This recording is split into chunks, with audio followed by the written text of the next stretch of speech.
Hey, what's up, what's up, what's up? A gracious good morning to you good people. It's your girl KB. You know what I do, and you know why I do it. It is Thursday, August 15th, or as I like to say, Friday light.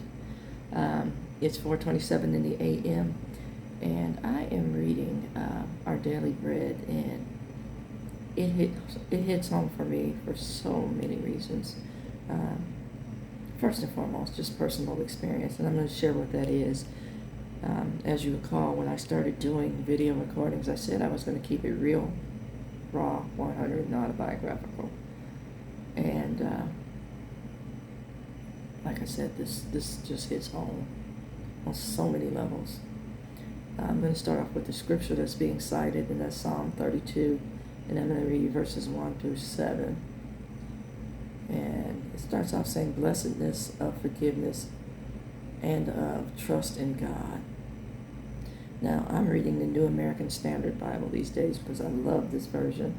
I think it's an uptick for me because I was using the NIV, New International Version, but New American Standard, I'm liking a whole lot. It starts off saying, how blessed is he whose transgression is forgiven, whose sin is covered. How blessed is the man to whom the Lord does not impute iniquity, and in whose spirit there is no deceit. When I kept silent about my sin, my body wasted away through my groanings all day long. For day and night your hand was heavy upon me. My vitality was drained away as with the fever heat of summer. I acknowledged my sin to you, and my iniquity I did not hide. I said, I will confess my transgressions to the Lord, and you forgave the guilt of my sin. Salah, which usually means finished or pause. It says, therefore let everyone who is godly pray to you in a time when you may be found. Surely in a flood of great waters they will not reach him. You are my hiding place. You preserve me from trouble. You surround me with the songs of deliverance. Salah. Okay? Now, let me go to Our Daily Bread.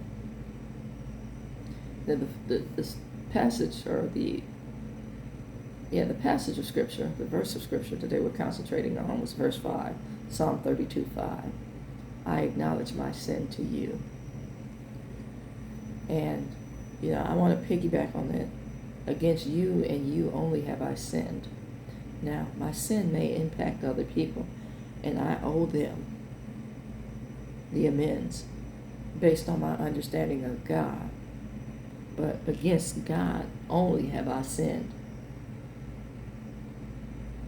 Amen. Other people may be upset with my decision-making process, but again, against God only have I sinned. Other people may have a judgment.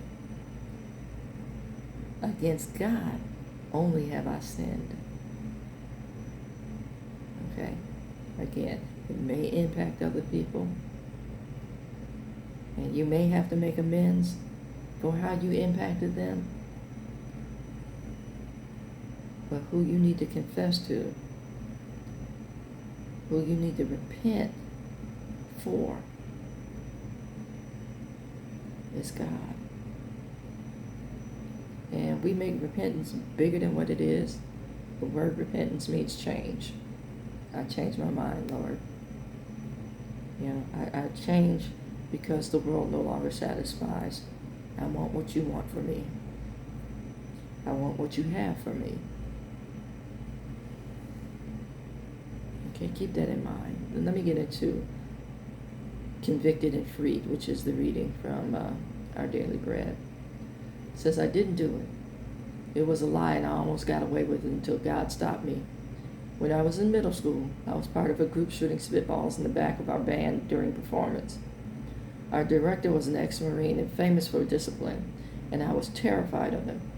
So when my partners in crime implicated me, I lied to him about it, and I lied to my father also. But God wouldn't allow the lie to go on. He gave me a very guilty conscience about it. After resisting for weeks, I relented. I asked God and my dad for forgiveness. A while later, I went to my director's house and tearfully confessed. Thankfully, he was kind and forgiving. I'll never forget how good it felt to have the burden lifted. I was free from the weight of guilt and happy for the first time in weeks. David describes a time of conviction and confession in his life too. He tells God, when I kept silent, my bones wasted away. For day and night your hand was heavy on me. He continues, then I acknowledged my sin to you. It says authenticity matters to God. He wants us to confess our sins to him and also to ask for forgiveness of those we've wronged. You forgave the guilt of my sin, David proclaims. How good it is to know the freedom of God's forgiveness. Now see, the word that stands out for me is authenticity. Being able to keep it real and 100. Being able to give that sincere apology and seek ways to make it right. Being able to have that difficult conversation instead of lying, ducking, and dodging. And I said this hits home for me because, at times, God exposes things and people who have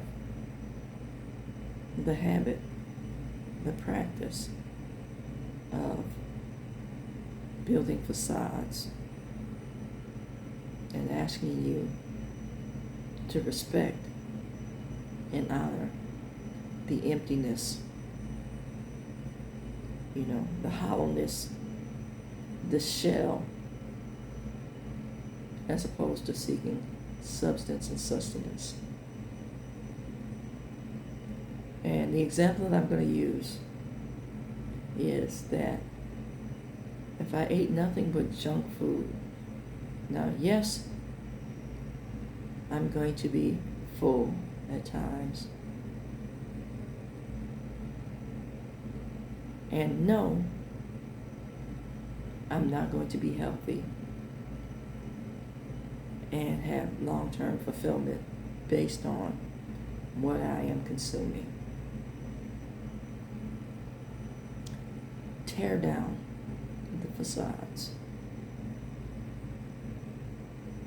Amen.